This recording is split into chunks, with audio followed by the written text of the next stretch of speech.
Assalamualaikum warahmatullahi wabarakatuh. Salam sejahtera untuk kita semua. Perkenalkan, nama saya Rahma Fitriyanti.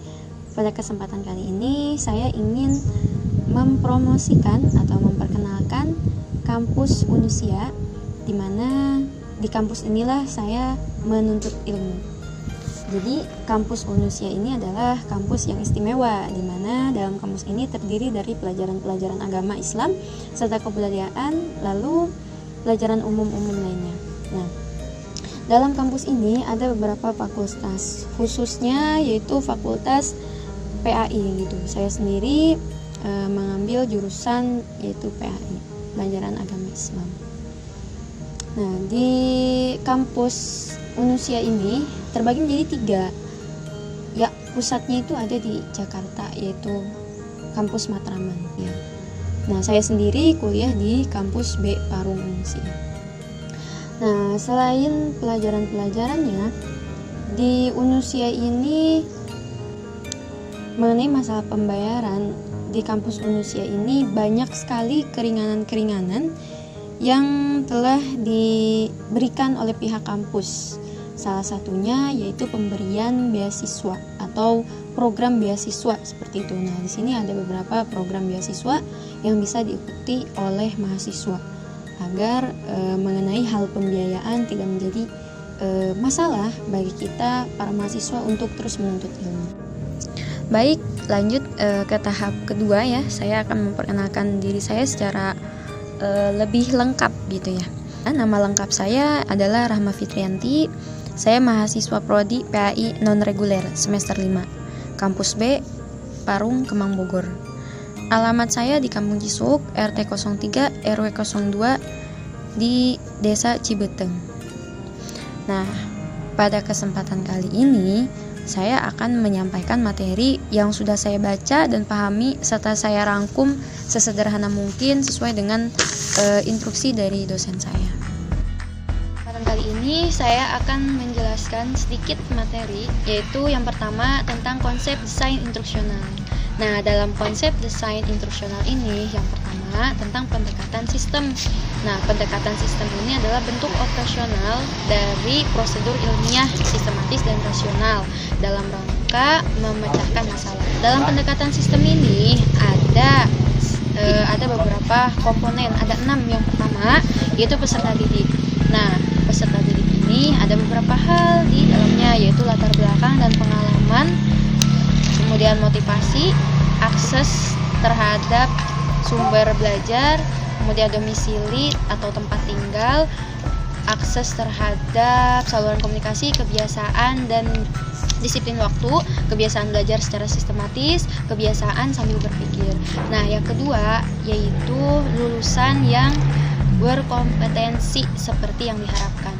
Yang ketiga, proses instruksional, yaitu dibangun berdasarkan strategi instruksional tertentu. Yang keempat, pengajar. Yang kelima, kurikulum, daftar mata kuliah atau pelajaran yang terorganisir. Pihak yang mencantumkan, pemerintah, kemudian kelompok pakar, terus ada para pengajar juga. Ada mengenai tentang bahan instruksional.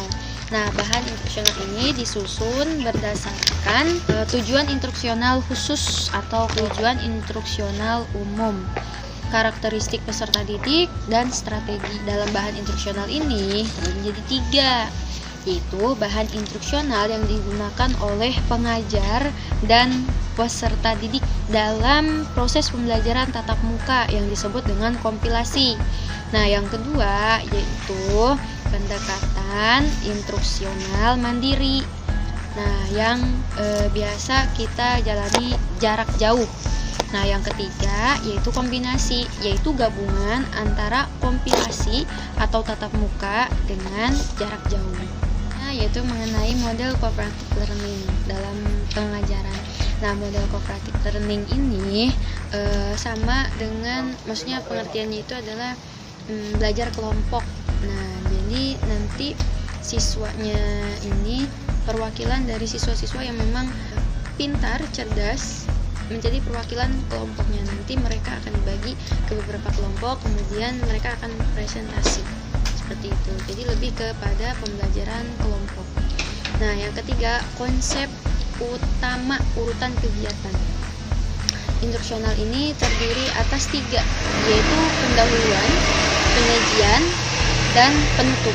Nah, di pendahuluan ini berisi tentang penjelasan singkat tentang isi materi, relevansi isi pelajaran baru, kemudian tujuan instruksional. Nah, yang kedua yaitu mengenai penyajian. Nah, dalam penyajian ini berisi tentang uraian materi, ya, penjelasan tentang materinya, kemudian contoh dan non-contoh, rangkuman, glosarium, kemudian tes formatif, latihan. Nah, seperti itu. Nah, yang ketiga yaitu penutup. Nah, dalam penutup ini ada umpan balik yang disebut dengan memberitahu hasil tes kepada siswa. Kemudian tindak lanjut, yaitu tindak lanjut dari kegiatan yang sudah dilakukan menuju atau melanjutkan kepada kegiatan yang lebih tinggi lagi. Nah, yang keempat, garis besar isi. Nah, garis besar isi ini bisa dibilang pokok bahasan atau judul isi. Kemudian yang kelima, metode instruksional. Nah, metode instruksional ini adalah cara dalam menyajikan materi. Jadi dalam penyajian materi kita harus mempunyai metode yang cukup efektif atau sangat efektif dan cocok untuk kita sampaikan atau kita gunakan kepada murid kita.